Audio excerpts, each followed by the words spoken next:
ഒടുക്കത്തപ്പത്തിലാണ്. നമ്മുടെ മാതാപിതാക്കൾക്കൊക്കെ അല്ലാഹു മഗ്ഫിറത്തും റഹ്മത്തും പ്രദാനം ചെയ്യുമാറാകട്ടെ എന്ന ഒറ്റ പ്രാർത്ഥനയോടെ പരിശുദ്ധമായ ലൈലത്തുൽ ഖദറിന്റെ രാവാകാൻ സാധ്യതയുള്ള ഈ മനോഹരമായ രാവിന്റെ വിഷയത്തിലേക്ക് ഞാൻ നിങ്ങളുടെ ശ്രദ്ധയെ ക്ഷണിക്കുന്നു. റമദാൻ വിട പറയാൻ പോവുകയാണ്. പരിശുദ്ധ റമദാൻ. ആ വിട പറയാൻ പോകുന്ന റമദാനിന്റെ ഒടുക്കത്തപ്പത്തിലാണ് ഈ ലൈലത്തുൽ ഖദർ. ലൈലത്തുൽ ഖദറി ഖൈറും മിൻ അൽഫി ശഹർ. 1000 മാസങ്ങളേക്കാൾ ഖൈറായതാണ് ഈ ലൈലത്തുൽ ഖദർ. 1000 മാസങ്ങളേക്കാൾ ഖൈറായതാണ്. 3000 രാവും 3000 പകലും എടുക്കുന്ന ഇബാദത്തിന്റെ പ്രതിഫലം ഒറ്റ രാവ് കൊണ്ട് വാരിക്കൂട്ടണോ? ഈ രാവിൽ ഇബാദത്ത് ചെയ്യുക. ഈ രാവിൽ ഇബാദത്ത് ചെയ്യുക. 80 കൊല്ലം ഒരു മനുഷ്യന്റെ ആയുസ് ഒരു പക്ഷേ 80 കൊല്ലമുണ്ടാകാൻ പ്രയാസമാണ്. ഇന്ത്യൻ ആവറേജ് ഏജ് 60 വയസ്സാണ് ഒരു ഇന്ത്യക്കാരന്റെ ശരാശരി ആയുസ്. പക്ഷേ 80 കൊല്ലത്തെ ഇബാദത്തെടുത്ത പ്രതിഫലം ഒറ്റ രാവ് കൊണ്ട് ലഭിക്കണമോ? ഈ പരിശുദ്ധമായ രാവ് കൊണ്ട് നേടുക. ലൈലത്തുൽ ഖദറി ഖൈറും മിൻ അൽഫി ശഹർ. 1000 മാസങ്ങളേക്കാൾ ഖൈറായതാണ് ഈ ലൈലത്തുൽ ഖദർ. അത് വളരെയേറെ പുണ്യമായ രാവാണ്, പവിത്രമായ രാവാണ്. അള്ളാഹുവിന്റെ അനുഗ്രഹങ്ങൾ ചൊരിഞ്ഞു വരുന്ന രാവാണ്. പക്ഷേ ലൈലത്തുൽ ഖദർ വരുമ്പോൾ സന്തോഷം നമ്മുടെ മനസ്സിൽ ഉണ്ടാകുന്നു. എന്താണ് ഈ ലൈലത്തുൽ ഖദർ? എന്താണ് ഈ ലൈലത്തുൽ ഖദർ? ലൈലത്തുൽ ഖദറി ഖൈറും മിൻ അൽഫി ശഹർ.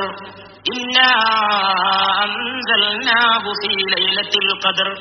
നാം ആ ഖുർആനിനെ ലൈലത്തുൽ ഖദറിലാണ് അവതരിപ്പിച്ചിട്ടുള്ളത്. ഖദറിന്റെ രാവിലാണ് നാം അതിനെ ഇറക്കിയിട്ടുള്ളത്. അതുകൊണ്ട് ആ മാസം വളരെ ശ്രേഷ്ഠമായ രാവാണ്. തനസ്സലുൽ മലായികത്തു വറൂഹ്. അന്ന് റൂഹും മലക്കുകളും ഇറങ്ങി വരും. റൂഹ് എന്ന് പറഞ്ഞാൽ മറ്റാരുമല്ല, ആമിന ബീവിയുടെ മുത്തുമോന്റെ നെറ്റിത്തടത്തിൽ വിയർത്ത് തുള്ളികൾ സൃഷ്ടിച്ച റൂഹുൽ അമീനെ മലക്ക് ജിബ്രീൽ അലൈഹിസ്സലാം. ആ ജിബ്രീൽ ഇറങ്ങി വരുന്ന രാവാണ് ലൈലത്തുൽ ഖദർ. അത് ഇന്ന് രാവിലെ കോട്ടക്കൽ കുറ്റിപ്പുറത്തെ ചെനക്കലെ പാറപ്പുറത്തിറങ്ങുമോ? ജിബ്രീലിന്റെ ചിറകൊടി കൊണ്ട് എന്റെ സഹോദരങ്ങളെ നിങ്ങളുടെ കൽബുകൾ തഖ്വയുടെ പൂക്കളെ വിരിയിച്ചെടുക്കുമോ? അള്ളാഹുവിനെ മാത്രം അറിയുന്ന അജ്ഞാതമായ നിഗൂഢതകളാണ്. ആർക്ക് പറയാൻ കഴിയും അങ്ങനെ സംഭവിക്കുമോ എന്ന്? റബ്ബിന്റെ അനുഗ്രഹം ജിബ്രീലിന്റെ ചിറകേറി വരുന്ന രാവാണ് ലൈലത്തുൽ ഖദർ എന്ന് പറയുന്ന ഈ രാവ്. പരിശുദ്ധ റമളാനിന്റെ വിട പറയാൻ പോകുന്ന ഈ മനോഹരമായ രാവ്, ഒടുക്കത്തെ 10 നിങ്ങളതിനെ തിരയുക എന്നാണ് മുത്ത് നമ്മോട് പറഞ്ഞിട്ടുള്ളത്. ഇത് ഇന്ന രാത്രിയാണെന്ന് പറഞ്ഞിട്ടില്ല. 27 രാവെന്ന് കണിശായിട്ടൊന്നും പറയാൻ കഴിയില്ല. അതൊക്കെ കൗമുണ്ടാക്കിയതാണ്. ചില ഉലമാക്കന്മാരൊക്കെ അങ്ങനെ അഭിപ്രായം പറഞ്ഞിട്ടുണ്ട്. 27 രാവ് ആകാൻ സാധ്യതയുണ്ടെന്ന്. അത്രേ ഉള്ളൂ. 27 രാവ് തന്നെയാണ് ലൈലത്തുൽ ഖദർ എന്ന് ഉറപ്പിച്ച് പറയാൻ ഒരു തെളിവും ദീനില്ല, ഖുർആനിലില്ല, ഹദീസിലില്ല. നമ്മുടെ മദ്ഹബിന്റെ ഇമാമായ ശാഫിഈ ഇമാമിന്റെ അഭിപ്രായത്തിൽ 21 രാവോ 23 രാവോ ആണ്. ആലോചിച്ചോക്കണം. ആ ശാഫിഈ ഇമാമിന്റെ മദ്ഹബിലാണ് നമ്മൾ. പക്ഷേ വേറെ കുറെ ഇമാമിങ്ങളുടെ അഭിപ്രായത്തിൽ 27 രാവിന് കൂടുതൽ സാധ്യതയുണ്ടെന്ന് മാത്രം. ഇതെന്തിനാ രാത്രി അങ്ങനെ വ്യക്തമാക്കാതെ വെച്ചത്? അത് തന്നെ ഒരു രഹസ്യമാണ്. അത് വ്യക്തമായാൽ അന്ന് മനുഷ്യന്മാരെ ഇബാദത്തെടുത്തിട്ട് അതിന്റെ കൂലി ഒന്നിച്ചു കൊണ്ടുപോകും. വ്യക്തമാകാതിരുന്നാലോ ഏത് രാവും ആ രാവാകാൻ സാധ്യതയുണ്ട് എന്ന് മനസ്സിലാക്കിയിട്ട് കൂടുതൽ കൂടുതൽ ഇബാദത്തിലേക്ക് ഇറങ്ങി വരും. ഏത് രാവും ലൈലത്തുൽ ഖദർ ഇന്ന ദിവസമാണെന്ന് എനിക്ക് ബോധ്യപ്പെട്ടാൽ ഞാൻ എന്താണ് ചെയ്യേണ്ടത് എന്നൊരു ഭാര്യ ഭർത്താവിനോട് ചോദിച്ചു. ഭാര്യ സാധാരണ ഭാര്യയല്ല, ആയിഷ ബീവിയാണ്. സിദ്ദീഖിന്റെ ഓമന മകളായ സയ്യിദത്തുന ആയിഷത്തു സിദ്ദീഖ റളിയല്ലാഹു തആല അൻഹ. ഭർത്താവ് അല്ലാഹുവിന്റെ റസൂലാണ്. ചന്ദ്രഗോളങ്ങൾ ചുറ്റിക്കറങ്ങി വന്ന ഭർത്താവിന്റെ കൂടെ കിടന്ന ആയിഷ ബീവിയെ നിങ്ങൾ എത്ര ഭാഗ്യവതിയാണ്. ആയിഷ ബീവി ചോദിക്കുന്നു, എനിക്ക് ലൈലത്തുൽ ഖദർ ഇന്ന രാവാണെന്ന് ബോധ്യപ്പെട്ടാൽ ഞാൻ എന്താണ് ചെയ്യേണ്ടത് അല്ലാഹുവിന്റെ റസൂലേ? എന്റെ ഭർത്താവേ എന്നല്ല, എന്റെ കൂടെ കിടക്കുന്ന പുതുമാരനെ എന്നല്ല, എന്റെ തവകാന്തനെ എന്നല്ല, എന്റെ ജീവന്റെ സ്വപ്നമേ എന്നല്ല, എന്റെ സാക്ഷാത്കാരമേ എന്നല്ല, എന്റെ കൂടെ നിദ്ര കൊള്ളുന്ന ഭർത്താവേ എന്നല്ല, അല്ലാഹുവിന്റെ റസൂലേ ഞാൻ എന്ത് ചെയ്യണം? എനിക്കത് ബോധ്യപ്പെട്ടാൽ ഉടൻ തന്നെ പത്നിയെ വിളിച്ചുകൊണ്ട് മുത്തുമണി പറയുന്നു, എന്റെ എന്റെ പ്രിയപ്പെട്ട ആയിഷ, നീ അങ്ങ് ചൊല്ലണം, അല്ലാഹുമ്മ ഇന്നക അഫുവ്വുൻ തുഹിബ്ബുൽ അഫ്വ ഫഅഫു അന്നീ. അല്ലാഹുവേ, നീ മാപ്പ് ചെയ്തു കൊടുക്കുന്നവനാണ്, നിനക്ക് മാപ്പ് ചെയ്തു കൊടുക്കൽ ഇഷ്ടമുള്ള കാര്യമാണ്, അതുകൊണ്ട് നീ എനിക്ക് മാപ്പ് നൽകണമേ എന്ന് ആയിഷ നീ പ്രാർത്ഥിക്കണമേ എന്റെ ആയിഷ എന്ന് റൂഹുൽ അമീനായ ജിബ്രീലിന്റെ വഹി ഏറ്റുവാങ്ങിയ മുഹമ്മദ് മുസ്തഫ സല്ലല്ലാഹു അലൈഹി വആലിഹി വഅസ്ഹാബിഹി വസല്ലം തന്റെ പ്രിയപ്പെട്ട പത്നിയെ ഉപദേശിക്കുകയാണ്. ലൈലത്തുൽ ഖദ്ർ ഭാര്യയ്ക്ക് പോലും പറഞ്ഞു കൊടുത്തില്ല, സ്വകാര്യമായിട്ടെങ്കിലും അത് ഇന്ന രാത്രിയാവും. ഒരു ദിവസം അല്ലാഹുവിന്റെ റസൂൽ പറഞ്ഞു, എനിക്കത് ഇന്ന രാത്രിയാന്ന് മനസ്സിലായി, ഇന്ന രാത്രിയാണ് ലൈലത്തുൽ ഖദ്ർ എന്ന് എനിക്ക് അല്ലാഹു അറിയിച്ചു തന്നു. ഞാനത് നിങ്ങൾക്ക് പറഞ്ഞു തരാൻ വേണ്ടി വരികയായിരുന്നു. പെട്ടെന്ന് രണ്ടാൾ തമ്മിൽ ചണ്ട കൂടുന്നത് ഞാൻ കണ്ടു. ചണ്ട കൂടുന്നത് കണ്ടപാടെ എന്റെ മനസ്സിൽ നിന്ന് അത് ഇന്ന രാത്രിയാണെന്ന വിജ്ഞാനം അല്ലാഹു ആകാശത്തിലേക്ക് ഉയർത്തിക്കളഞ്ഞു. മറന്നുപോയി. ഇന്ന രാത്രിയാണെന്ന് ആദ്യം അറിയിച്ചു തന്നു. രണ്ടാളും തമ്മിൽ തിരക്കുകൊണ്ടപ്പോ ആ വിജ്ഞാനം അല്ലാഹുവിനെ കൊണ്ടുപോയി. അതിന് പക്ഷേ നിങ്ങൾക്ക് ഖൈറിനായിരിക്കുമെന്ന് മുഹമ്മദുർ റസൂലുള്ളാഹി സ്വല്ലല്ലാഹു അലൈഹി വആലിഹി വഅസ്ഹാബിഹി വസല്ലം. ലൈലത്തുൽ ഖദ്റിനെ പറ്റി ഒരുപാട് ഹദീസുകളുണ്ട്. ഞാൻ പറഞ്ഞാല് ഒരു പക്ഷേ ഏതെങ്കിലുമൊക്കെ വിട്ടുപോകുമെന്ന് വിചാരിച്ചിട്ട് ഏതാനും ഹദീസുകൾ മാത്രം ഇവിടെ വായിച്ചു കേൾപ്പിക്കുന്നു. തബ്റാനി ഉദ്ധരിക്കുന്നു, ലൈലത്തുൽ ഖദ്ർ പ്രശാന്തമായ രാത്രിയിലാണ്. അല്ലാഹുവിന്റെ റസൂൽ പറയാം, രാത്രിക്ക് ഒരു സന്ധ്യ ഉണ്ടാവും. ഉഷ്ണമോ ശൈത്യമോ കാറ്റോ മഴയോ ഇല്ലാത്ത രാത്രി. ചിന്തിക്കണം, ഞാൻ വ്യാഖ്യാനിക്കുന്നില്ല, നിങ്ങളൊക്കെ ബുദ്ധിയുള്ളവരാണ്. അന്ന് നക്ഷത്രങ്ങൾ എറിയപ്പെടുകയില്ല, ഉദയസൂര്യൻ രശ്മികളില്ലാതെ ഉദയം ചെയ്യുന്നത് ലൈലത്തുൽ ഖദ്റിന്റെ ലക്ഷണങ്ങളിൽ പെടുന്നതാണ്. നാളെ രാവിലെ സൂര്യോദയം പോയി നോക്കണം ബുദ്ധിയുള്ളവര്. തബറാനി രേഖപ്പെടുത്തിയ ഹദീസാണ്. വേറെ ഒരു ഹദീസിൽ സഹീഹ് ബുഖാരിയിൽ പറയുന്നു, അല്ലാഹുവിന്റെ റസൂൽ ലൈലത്തുൽ ഖദ്ർ റമദാൻ 27-നോ 29-നോ ആണ്. അത് വേറെ ഹദീസിൽ വേറെയും കാണും. വേറെ ഒരു ഹദീസിൽ ഇബ്നു മാജാ റഹ്മത്തുള്ളാഹി അലൈഹി റിപ്പോർട്ട് ചെയ്യുന്നു, ലൈലത്തുൽ ഖദ്ർ നഷ്ടപ്പെടുന്നത് നിർഭാഗ്യവാന്മാർക്കാണ്, നഷ്ടപ്പെടുന്നവർക്ക് സകലതും നഷ്ടപ്പെടും. വേറെ ഒരു ഹദീസ് സഹീഹ് ബുഖാരി തന്നെ ഉദ്ധരിക്കുന്നു, നിങ്ങൾ അതിനെ റമദാൻ അവസാന 10-ലെ 9 ബാക്കിയുള്ളപ്പോൾ, 7 ബാക്കിയുള്ളപ്പോൾ, 5 ബാക്കിയുള്ളപ്പോൾ തിരയുക. പിടുത്തം കൊടുക്കാത്ത ഹദീസ്. 9 ബാക്കിയുള്ളപ്പോൾ, 70 ബാക്കിയുള്ളപ്പോൾ, 5 ബാക്കിയുള്ളപ്പോൾ തിരയുക. വേറെ ഒരു ഹദീസ് സഹീഹ് ബുഖാരി, വല്ലവനും ലൈലത്തുൽ ഖദ്റിനെ കണ്ടെത്തണമെങ്കിൽ റമദാനിലെ ഒടുവിലത്തെ 10-ൽ അതിനെ അന്വേഷിക്കണം. വേറെ ഒരു ഹദീസ് വീണ്ടും ബുഖാരി, റമദാൻ അവസാന 10-ലെ ഒറ്റയിട്ട രാവുകളിൽ ലൈലത്തുൽ ഖദ്റിനെ പ്രതീക്ഷിക്കുക. വേറെ ഹദീസ് അഹ്മദ് ഉദ്ധരിക്കുന്നു റഹ്മത്തുള്ളാഹി അലൈഹി, ലൈലത്തുൽ ഖദ്റിനെ നിങ്ങൾ റമദാനിലെ ഒടുവിലെ 10-ൽ, അതായത് 25-നും 27-ലും 29-ലും അന്വേഷിക്കുക. വീണ്ടും അഹ്മദ് റഹ്മത്തുള്ളാഹി ഉദ്ധരിക്കുന്നു, അല്ലാഹുവിന്റെ റസൂൽ പറഞ്ഞതായിട്ട്, ലൈലത്തുൽ ഖദ്ർ റമദാനിലെ 27-ാം രാവിലാണ്.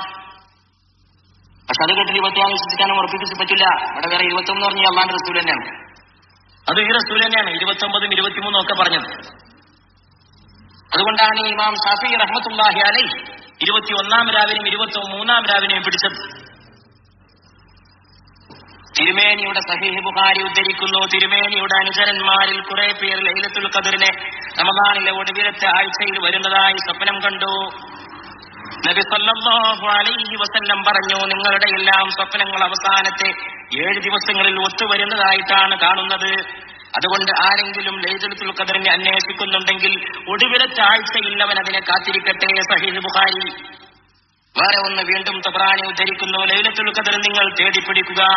റമദാനിലെ 21, 23, 25, 27, 29 എന്നീ ദിനങ്ങളിലെ ഒരു രാത്രിയിലാണിത്. അല്ലാഹുവിൽ വിശ്വസിച്ചും അവനിൽ നിന്നുള്ള പ്രതിഫലം ആശിച്ചും ആര് ആ രാത്രി നമസ്കരിച്ചുവോ അവന്റെ മുഴുവൻ പാപങ്ങളും മുൻ പാപങ്ങളും പൊറുക്കപ്പെടും. തബ്റാനി. വീണ്ടും സഹീഹ് ബുഖാരിയിൽ അല്ലാഹുവിന്റെ റസൂൽ പറയുന്നതായിട്ട് ഇമാം ബുഖാരി റഹ്മത്തുള്ളാഹി ഉദ്ധരിക്കുന്നു, ഞങ്ങൾക്ക് ലൈലത്തുൽ ഖദ്റിനെ വിശദീകരിച്ചു തരാൻ നബി സല്ലല്ലാഹു അലൈഹി വസല്ലം പുറപ്പെട്ടു. വഴിയിൽ വെച്ച് മുസ്ലിംകളിൽപ്പെട്ട 2 പേർ തമ്മിൽ ശണ്ട കൂടി.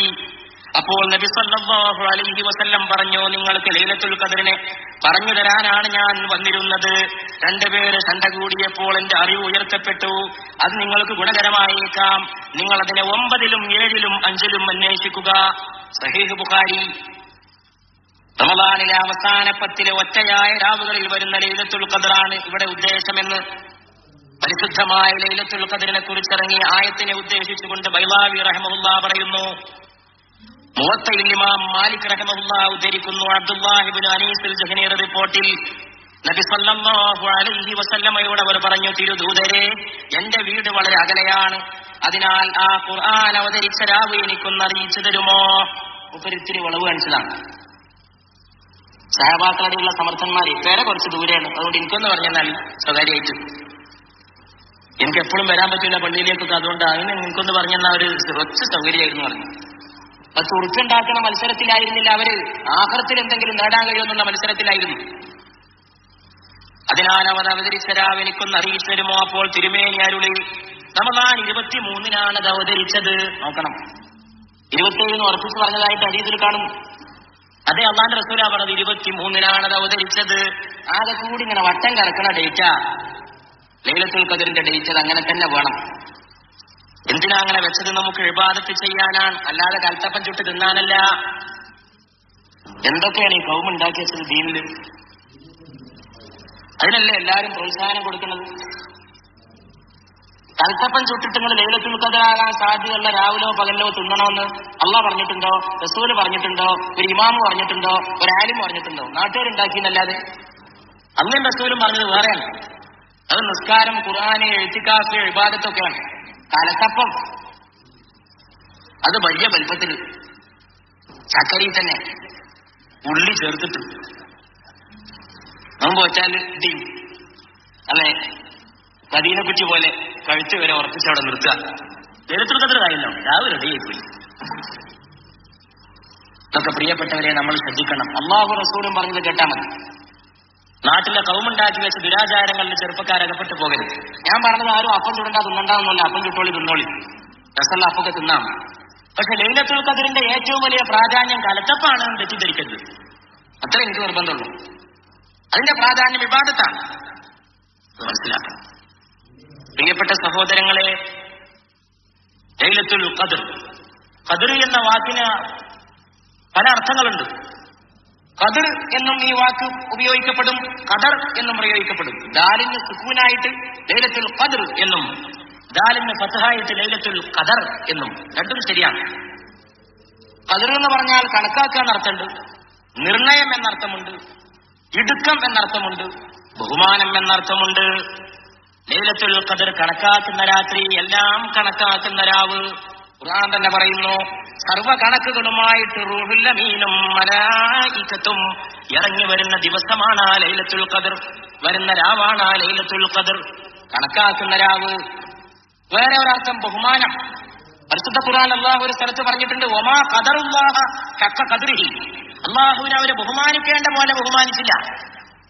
അവിടെ ഖദ്റിനർത്ഥം ബഹുമാനം എന്നാണ്.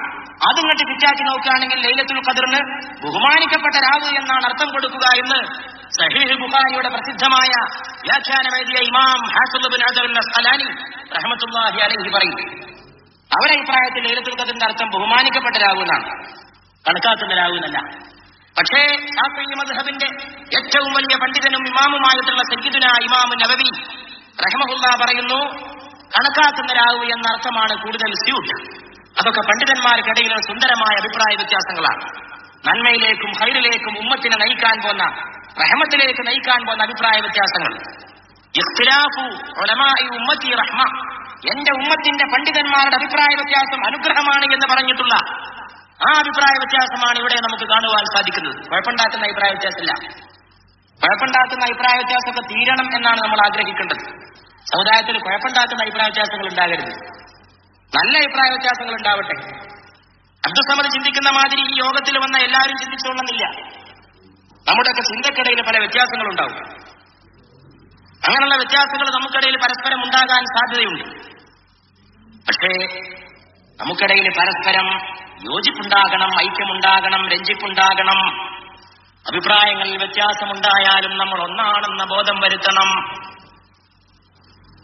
ഈ സഹോദരന്മാരോട് ഞാൻ വളരെ വിനയത്തോടെ പറയാം, കേരളത്തിലും ഇന്ത്യയിലും ലോകത്ത് മുഴുവൻ മുസ്ലിം ഐക്യത്തിന്റെ കൊടിയേന്താൻ എന്റെ പ്രിയപ്പെട്ട സഹോദരന്മാരോട് ഞാൻ വിനയത്തോടെ അപേക്ഷിക്കുന്നു.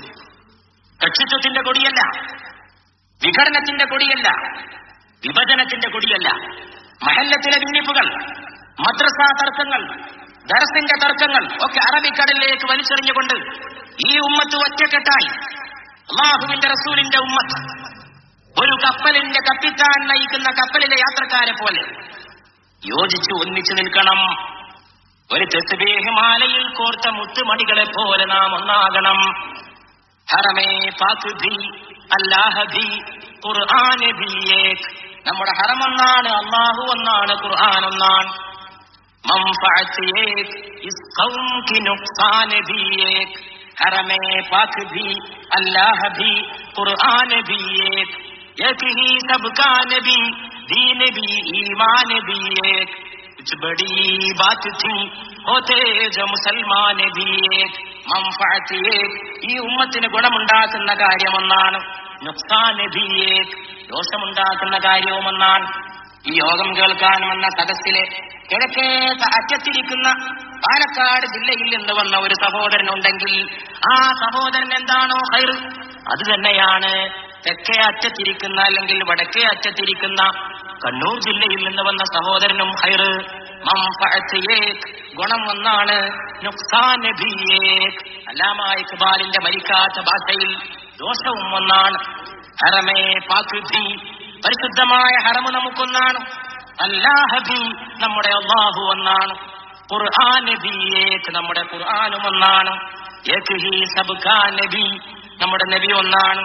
ദീൻ ഭി ഈമാൻ ഭി ഏക്, നമ്മുടെ ദീനൊന്നാണ്, ഈമാൻ ഒന്നാണ്. ബഡീ ബാത് ഥി, ഒരു വലിയ കാര്യമാകുമായിരുന്നു.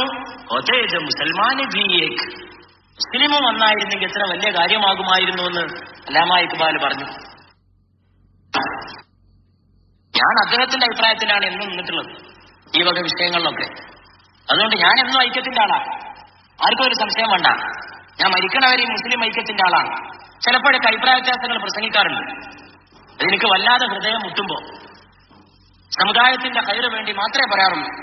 ഒരു വ്യക്തിയോടോ ഒരു സംഘടനയോടോ ഉള്ള വിദ്വേഷം എന്റെ മനസ്സിനെയും എന്റെ ഹൃദയത്തെയും തൊട്ട് തീണ്ടാതിരിക്കട്ടെ എന്ന് അള്ളാഹുവിനോട് പ്രിയപ്പെട്ടവരെ എന്നും ദുആ ചെയ്യുന്നവനാണ് ഈ വിനീതൻ.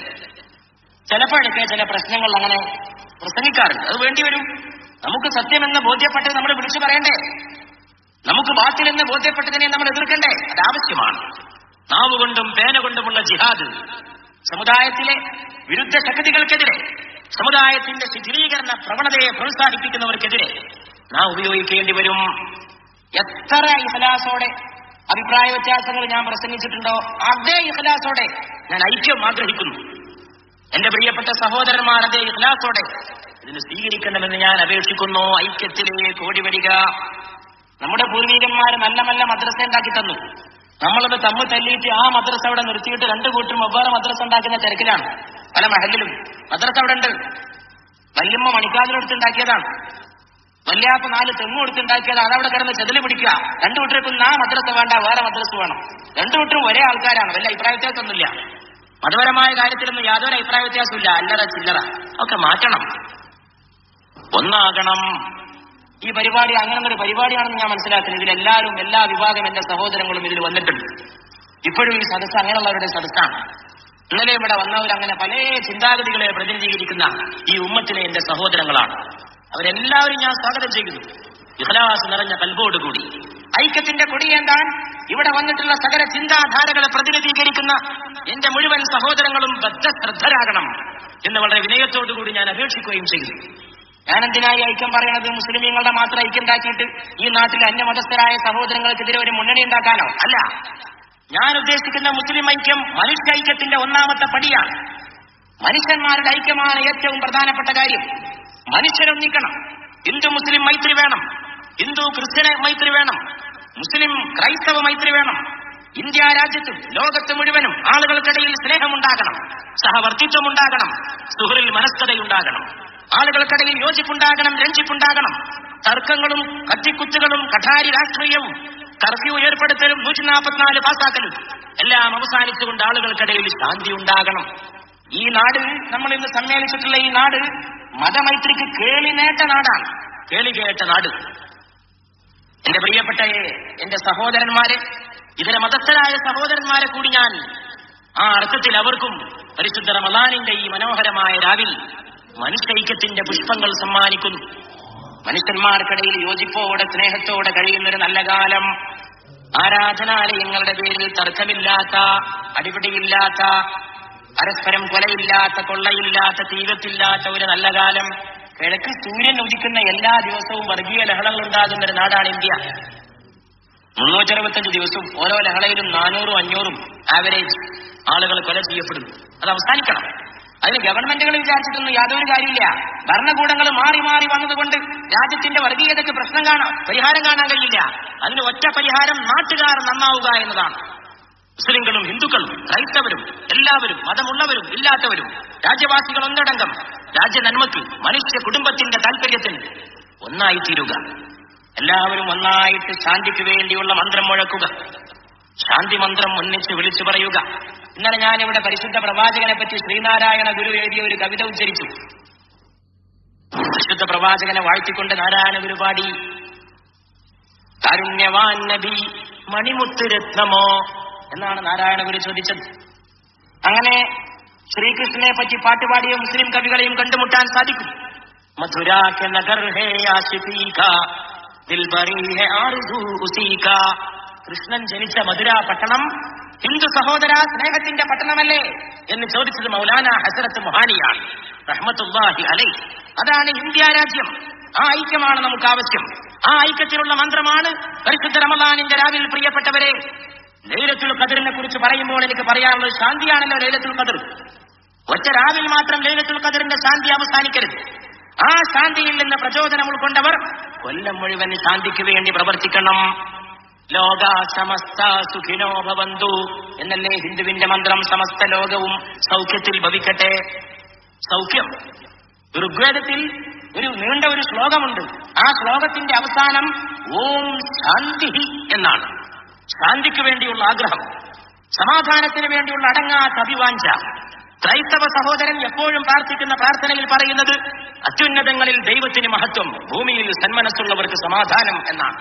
സമാധാനം, ശാന്തി എന്ന് ഹിന്ദു, സമാധാനം എന്ന് ക്രിസ്ത്യാനി, മുസ്ലിമോ ലൈലത്തുൽ ഖദറിൽ മാത്രമല്ല ഏത് രാവിലും ഏത് പകലിലും 5 വഖ്ത് നമസ്കാരം കഴിഞ്ഞാൽ അവന്റെ പ്രവാചകൻ പഠിപ്പിച്ച പോലെ അവൻ ചൊല്ലും അല്ലാഹുമ്മ അന്തസ്സലാം اللهم أنت السلام ومنك السلام وإليك يرجع السلام حينا ربنا بالسلام وأدخلنا دار السلام تباركت ربنا وتعاليت يا ذا الجلال والإكرام. അല്ലാഹുവേ നീ തന്നെ ശാന്തി, നിങ്ങൾ നിന്ന് ശാന്തി, നിങ്ങളിലേക്ക് ശാന്തി, ഞങ്ങളെ ശാന്തിയിൽ ജീവിപ്പിക്കണേ തമ്പുരാനേ. 5 വക്ത് നിസ്കരിച്ചാലും മുസ്ലിമിന്റെ ദുആ പഠിച്ചോനെ ഒരു മലപ്പുറം കത്തിപ്പ തന്നെ ഇറക്കിത്തരണേ എന്നല്ല, ശാന്തി തരണേ തമ്പുരാനെ എന്നാണ്. അതുകൊണ്ട് എന്റെ ഇതര മതസ്ഥരായ സഹോദരങ്ങൾ മുസ്ലിമീങ്ങളെ ശരിക്കും മനസ്സിലാക്കിയാൽ മതി, മുസ്ലിങ്ങൾ അങ്ങോട്ട് മനസ്സിലാക്കിയാൽ മതി. സ്നേഹം, ഞാൻ ലൈലത്തുൽ ഖദർ രാവിന്റെ മഹത്വമായിട്ട് മാത്രം കാണുന്നില്ല. അത് രാവിന്റെ മഹത്വമാണെങ്കിലും അതിന്റെ ശാന്തി കൊല്ലം മുഴുവൻ നിലനിർത്തുന്ന, ഈ രാജ്യത്തും ലോകത്തും മുഴുവനുള്ള ശാന്തിയുമായി അല്ലാഹു അനുഗ്രഹിക്കുമാറാകട്ടെ എന്ന് പ്രിയപ്പെട്ടവരെ നമുക്ക് പ്രാർത്ഥിക്കുക. അത് ലോകത്തിനൊന്ന് ശാന്തി ആവശ്യമാണല്ലോ. സദ്ദാം ഹുസൈൻ അവിടെ കിടക്കുകയാണ് ഇപ്പോഴും. യുദ്ധം കഴിഞ്ഞിട്ട് മരുഭൂമിയിലും മറ്റേടത്തും ഇപ്പോഴും പല പല പ്രശ്നങ്ങൾ നിലനിൽക്കുകയാണ്. മിസ്റ്റർ ബുഷ് ഇപ്പോഴും ഗൾഫ് വിട്ടു പോയിട്ടില്ല. മൂപ്പരിപ്പോൾ അവിടെ തന്നെയാണ്. അത് നമ്മൾ അന്നേ പറഞ്ഞതാ, മൂപ്പര് പോകില്ല. ആര് പോയാലും ജോർജ് ബുഷ് ഗൾഫ് വിടൂല. ഗൾഫിന്റെ ചരിത്രത്തിൽ ഇന്ന് വരെ അമേരിക്കക്ക് ഗൾഫിലേക്ക് സുന്ദരമായ ഒരു പ്രവേശനം ഇത്ര സൗകര്യത്തിന്റെ രൂപത്തിൽ ഒരിക്കലും ഉണ്ടായിട്ടില്ല.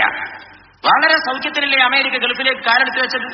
ആ കാല് അമേരിക്കയിലെ കവലച്ചട്ടമ്പിയായ മിസ്റ്റർ ബുഷ് ഒരിക്കലും തിരിച്ചുപിടിക്കുകയില്ല എന്ന സംഗതി, പിന്നോട്ടെടുത്തു വെക്കുകയില്ല എന്ന സംഗതി ലോക രാഷ്ട്രീയം പഠിച്ചവർക്ക് ഉത്തമ ബോധ്യമാണ്.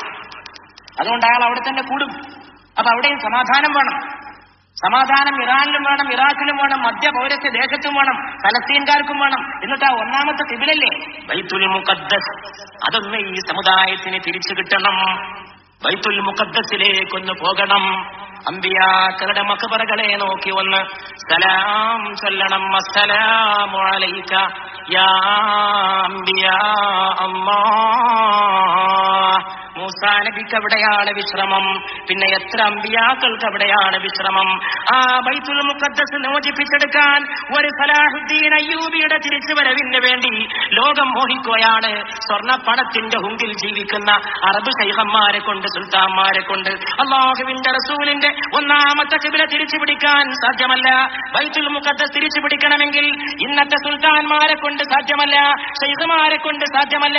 അമേരിക്കക്ക് പച്ച പരവതാനി വിരിച്ചു കൊടുത്ത, അമേരിക്കയുടെ ചെരുപ്പ് ചുമക്കുന്ന അറബ് ലോകത്തെ വിഡ്ഢികളെ കൊണ്ടോ അവരുടെ സേവകന്മാരെ കൊണ്ടോ സാധ്യമല്ല. അതിന് ആൺകുട്ടികൾ ജന്മമെടുക്കണം. സലാഹുദ്ദീൻ അയ്യൂബിയെ പോലെയുള്ള പുരുഷന്മാർ ലോകത്തുണ്ടാകണം. അല്ലാഹുവിന്റെ റസൂലിന്റെ ഉമ്മത്തിൽ പിറന്ന പുരുഷന്മാർ അവർ ചെന്നുകൊണ്ട് യുദ്ധം പ്രഖ്യാപിക്കണം. ചെന്ന് പ്രഖ്യാപിച്ചുകൊണ്ട് അമ്പിയാക്കൾ വിശ്രമിക്കുന്ന ബൈത്തുൽ മുഖദ്ദസിനെ ഡൈനാമിക് വെച്ച് തകർക്കുന്ന യഹൂദ രാഷ്ട്രത്തിന്റെ ധിക്കാരത്തിൽ നിന്ന് ഒന്നാം ഖിബലയെ മോചിപ്പിച്ചെടുക്കണം. പരിശുദ്ധമായ ലൈലത്തുൽ ഖദ്റിന്റെ പാരാവാരം പോലെ പരന്നു കിടക്കുന്ന ഈ മനുഷ്യ മഹാസമുദ്രത്തെ നോക്കിക്കൊണ്ട് പ്രിയപ്പെട്ടവരെ, ഫക്കീറായ നിങ്ങളുടെ ഈ സഹോദരൻ ദുആ ചെയ്യുന്നു, റബ്ബേ ഞങ്ങളുടെ ബൈത്തുൽ മുഖദ്ദസ് തിരിച്ചു കിട്ടിയിട്ടു ആ വിവരമെങ്കിലും രണ്ട് കാതുകൾ കൊണ്ട് കേട്ടിട്ട് കണ്ണടക്കാനുള്ള തൗഫീക്ക് ഞങ്ങൾക്ക് നീ പ്രദാനം ചെയ്യണമേ തമ്പുരാനെ. ലൈലത്തുൽ ഖദ്റിനെ നമ്മൾ സ്വന്തം കാര്യത്തിന് വേണ്ടി മാത്രം ദ്വാരനാ പോരാ, മുസ്ലിം ലോകത്തിന്റെ കാര്യത്തിന് ദ്വാരക്കണം. മുസ്ലിം ലോകത്തിന്റെ എന്നത്തെ ഏറ്റവും വലിയ കാര്യം ബൈത്തുൽ മുഖദ്ദസാണ്. പക്ഷെ ലൈലത്തുൽ ഖദ്റിന്റെ രാവിൽ നാം അല്ലാഹുവോട് തേടുക, റബ്ബേ നീ ലോകത്ത് സമാധാനത്തെ നൽകണമേ തമ്പുരാനെ. ഒന്നാമത്തെ ഖിബലയായ ബൈത്തുൽ മുഖദ്ദസിനെ നീ മോചിപ്പിക്കണമേ തമ്പുരാനെ. രണ്ടാമത്തെ ഖിബലയായ കഅബ ശരീഫിന്റെ മണ്ണിൽ നിന്ന് ഗൈറിൽ മഗ്ദൂബി അലൈഹിം എന്ന വിഭാഗത്തെയും വലദ്ദാലീൻ എന്ന വിഭാഗത്തെയും നീ ആട്ടിയോടിപ്പിക്കണമേ തമ്പുരാനെ. സകല വഴി പിഴച്ചു പോയവരും ദുർമാർഗികളും റബ്ബിന്റെ കോപത്തിന് വിധേയരായവരുമായ ആളുകളുടെ ദുശ്ചൈതികളിൽ നിന്നും സകലവിധ ജാഹിലിയ്യത്തിൽ നിന്നും നിന്റെ പുണ്യദേശങ്ങളെ നീ രക്ഷപ്പെടുത്തേണമേ തമ്പുരാനെ. പ്രിയപ്പെട്ടവരെ, തമ്മിലൊക്കെ ചില്ലറ കുഴപ്പമുണ്ടായാലേ അതൊക്കെ പരസ്പരം രഞ്ജിപ്പിൽ തീർക്കണം. അറബികളും തീർക്കണം, നിങ്ങളും ഞാനും തീർക്കണം, കേരളത്തിലും തീർക്കണം, സൗദിയിലും തീർക്കണം, ഇറാഖിലും തീർക്കണം. അതാണ് നമ്മൾ ചെയ്യേണ്ടത്. അലി റളിയല്ലാഹു അൻഹുവും മുആവിയ റളിയല്ലാഹു അൻഹുവും യുദ്ധം ചെയ്യാൻ പോയിരുന്ന സമയത്ത് ബൈസന്റൈൻ ചക്രവർത്തി, ചുരുക്കി പറയട്ടെ, സംഭവം ഒരു കത്ത് കൊടുത്തയക്കുന്നു. മുആവിയ, നിങ്ങൾ അലിയെ തോൽപ്പിക്കണം, ഞാൻ ഒട്ടകപ്പടയക്കാം, കുതിരപ്പടയക്കാം. ബുഷ് പറഞ്ഞ ആയി തന്നെ ഞാൻ എല്ലാ സഹായം ചെയ്യാം, നിങ്ങൾ മറ്റാനെ തോൽപ്പിക്കണം. സോക്കട് പഴയത് തന്നെ, പക്ഷെ ആള് മാറിയെന്ന് മാത്രം. ബൈസന്റൈൻ ചക്രവർത്തി പറഞ്ഞു, മുആവിയ, അലി ഒന്ന് തോറ്റു കാണാൻ ഞാൻ ആഗ്രഹിക്കുന്നു. ഏത് അലി? മെഹ്റാബിലിരുന്നു കൊണ്ട് ഒരു ദിവസമുണ്ട് അലിയാര് തങ്ങൾ റളിയല്ലാഹു അൻഹു പൊട്ടിക്കരയുന്നതായിട്ട് ആള് കേൾക്കുന്നു. മെഹ്റാബിൽ ഇരുന്നിട്ട് നിസ്കരിച്ചിട്ട് ഇങ്ങനെ പറയാം, ഏയ് ഞാൻ നിന്നെ ഒഴിവാക്കില്ലേ, ഞാൻ നിന്നെ തൊലാക്കിയല്ലേ, വിവരം നീ അറിയില്ലേ, പിന്നെ എന്തിനാ നീ എന്റെ അടുത്തേക്ക് വന്നിരിക്കണത്? ഇതെന്ത് കഥ നോക്കിയിട്ട് ആള് പോയി നോക്കി. തലാക്കില്ല വർത്താനൊക്കെ പറഞ്ഞു. ഇപ്പത്തെ പുതിയ തലാക്കല്ല, രാഷ്ട്രീയ തലാക്കല്ല, വേറെ തലാക്കാണ്. അതുകൊണ്ട് പ്രിയപ്പെട്ട സഹോദരന്മാരെ, മഹാനായ അലി റളിയല്ലാഹു തആല അൻഹു മെഹ്റാബിൽ നിന്നുകൊണ്ട് പറയാണ്, തലാക്ക് തെല്ലി ഒഴിവാക്കില്ലേ, പിന്നെ എന്തിനാ വന്നത്? നോക്കുമ്പോ ദുന്യാവിനോടാണ് മഹാനായ അലി റളിയല്ലാഹു അൻഹു സംസാരിക്കുന്ന. ദുന്യാവേ, നിന്നെ ഞാൻ തൊലാക്ക് ചൊല്ലിയ ഭാര്യയാണ്, നീ എന്റെ അടുത്തേക്ക് വരണ്ട, നീ എന്നെ ചതിക്കരുത്, നീ എന്നെ വഞ്ചിക്കരുത്. വില്ലാളി വീരനായ അലി, ആ അലിയെ തോൽപ്പിക്കാൻ ബൈസന്റൈന്റെ പട്ടാളം മുആവിയ റളിയല്ലാഹു അൻഹുവിനെ, കത്ത് കിട്ടിയ മുആവിയ റളിയല്ലാഹു അൻഹു വിളിച്ചു തന്റെ കത്തെഴുതുന്ന പ്രൈവറ്റ് സെക്രട്ടറിയെ, വാ ബൈസന്റൈൻ ചക്രവർത്തിക്ക് ഒരു മറുപടി കൊടുത്തേക്കണം. ഏത് മറുപടി? എന്താ മറുപടിയുടെ ആദ്യത്തെ വാചകം? ബൈസന്റൈൻ പട്ടി എറിയാൻ മുആവിയ കൊടുത്തേക്കുന്ന മറുപടി. ഞാനും അലി റളിയല്ലാഹു അൻഹുവും തമ്മിലുള്ള അഭിപ്രായ വ്യത്യാസം ഞങ്ങളുടെ കുടുംബകാര്യമാണ്, അത് ഞങ്ങളുടെ ആഭ്യന്തര പ്രശ്നമാണ്.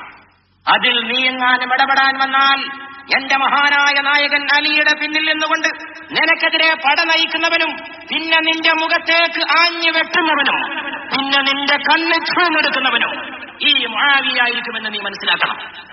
ഒരു ഇംഗ്ലീഷ് ചരിത്രകാരൻ ആ കത്തിങ്ങനെ പരിഭാഷപ്പെടുത്തുന്നു, from Muawiya to the Byzantine dog, Byzantine നായിക്ക് മുആവിയയുടെ മറുപടി. അങ്ങനെയുള്ളൊരു മറുപടിയായിരുന്നു ബുഷിന് ഇന്നത്തെ അറബ് സുൽത്താന്മാര് കൊടുക്കേണ്ടിയിരുന്നതെന്ന് അബ്ദുസമദ് പ്രസംഗിച്ചിട്ടുണ്ടോ? അല്ലാതെ നമ്മൾ സദ്ദാമിന്റെ ആളായിട്ടില്ല. ഇത് മുതലെടുക്കാനൊരു ദുശക്തി വരുമ്പോ അങ്ങനെയുള്ളൊരു മറുപടി കൊടുത്തിട്ട് തമ്മിൽ നന്നായിട്ട് പരിഹരിക്കേണ്ടതായിരുന്നു.